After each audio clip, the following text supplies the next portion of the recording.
Schilling, president of the American Principles Project, and Mary Rook, reporter and host Tradish Podcast. Mary, I see this, and Bill Clinton did start something debating the meaning of the word "is."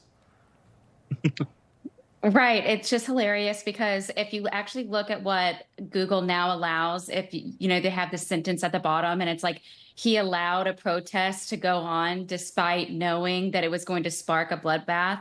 And it's like, by their own terms, everything that happened in Portland and Minnesota and all these far left blue cities in 2020, when the race riots were going on, this is the definition of their bloodbath. And it's just like, at what point are the American people, are we going to just stand up and go, we're not going to take this anymore? Like, you're changing the definition of words. Yeah. You're making this to be just an insanity, run by clowns. But Terry, the problem is like, they will change the definition. You and I will go use a Merriam-Webster definition, and then we'll get fact checked and we'll be throttled on Instagram for it. No, that's exactly right, and they're changing the definition for every word, right? A woman, a guy can be a woman now. They've changed the definition of democracy to mean a progressive fascist regime that's enforcing speech codes. The Soviets had a publication, a propaganda outlet called Pravda, which in Russian means truth, and Google is just a new version of that. All the big tech companies are just that, and it's the big question is whether or not the American people catch on to it quick enough. Right. And when you're not changing the definition, you just refuse to report stuff, like a Boston hospital, Mary, that will no longer automatically file neglect reports for babies born with drugs in their system. This is in an effort to address racial disparities. They're claiming that black pregnant people, they say people, not women, are more likely to be drug tested and be reported to child welfare systems than white people. Well, I mean, maybe you should look at who is more commonly arrested and convicted for drugs and realize that policy isn't disproportionately affecting black people. Maybe it's the statistical actions of individuals. Yeah, and it's really sad we're at a point in our country now where the hospital officials care more about racism than they do about what's going on with these babies. Yeah. A lot of time these babies are born, and when they're born with the substances inside their bodies, they're having seizures, they're hardly being able to eat, they're underweight, they have a lot of mental development issues and just development issues in general. And you look at this and you go, okay, we're not going to be reporting this anymore. Why? So that woman can go out and have another baby and do the same exact thing to him.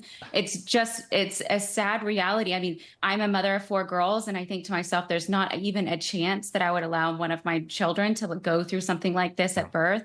But to say that we're going to do that, not only are we going to do that, but we're going to claim racism is the reason why we can't report it anymore. It's just sick. Well, Mary, you also don't strike me as an avid drug user yourself. You seem pretty put together. But Apple laid off, Terry, over 600 jobs in California. Now, it's according to its filings with the California Employment Development Department. And why? Well, they failed on their electric vehicle initiative that cost the company $1 billion.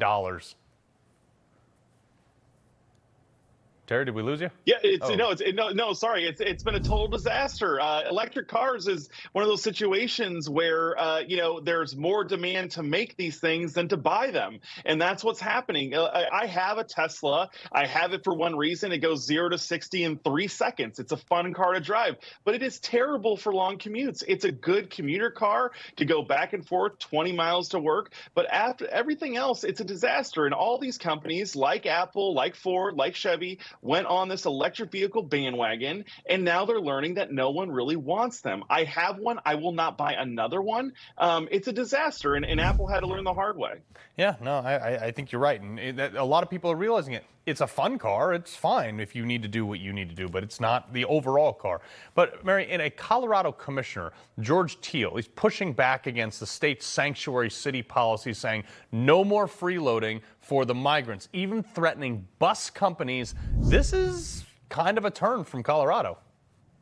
Yeah, and this is a county that's right outside of Denver. So they're going to see a lot of these migrant buses heading over to them. And honestly, I just have to say, good on Governor Abbott, because this is turning every state into a border state and making all of these officials realize what happens whenever you allow the unchecked illegal immigration that's happened in our country. And to have these Colorado officials stand back and say, no more. Yeah. We can't afford it. Our cities are taxed. We cannot do this anymore. We cannot take the burden. It's great. It honestly, it puts more pressure on Joe Biden to close the southern border. Yeah, not to mention the crime. Terry Schilling, Mary Rook, got to leave it right there. Thanks. Thank you. All right.